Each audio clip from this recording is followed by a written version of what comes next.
आहो कीती गल मैं कोई मुकर नहीं आ नाले मेरा रिश्तेदार ने कोई महीना लाया जो महीना लैन तो बंद कर दे वो जो सारे मैंने पुछदे सन तेरे वाल चिट्टे हो रहे हैं वाल चिट्टे हो रहे हैं मैं क्या जो भरावां दे खून चिट्टे हो जाते भैनों के सिर आपी चिट्टे हो जाते हैं भला होवे साडी भरजाई दा जिन्हें साडे भरा दा खून चिट्टा कर दिता ते होर मैं सही आख्या वे उहदा हाल की तू कीता होया वे सिरों गंजा हो गया ढिड हुंदा इंज जिवें पानी वाला मटका हुंदा वे आहो तो आप तू विआह के आई सा ते तेरी कमर जिहड़ी सी एक हाथी च आ जांदी सी हुण बन गया कमरा दो हत्थां च भी नहीं आंदा खा खा के तू 2.5 मन दी चीनी दी बोरी बन गई है तुहाडा ते ओह हिसाब है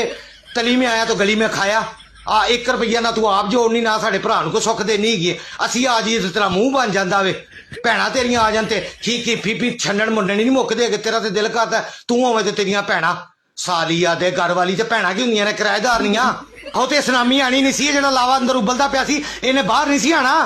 ਸੁਨਾਮੀ ਆ ਗਈ ਏ ਹੈਲੋ ਨੀ ਭਾਬੀ ਗੱਲ ਤੇ ਸੁਣ ਲੈ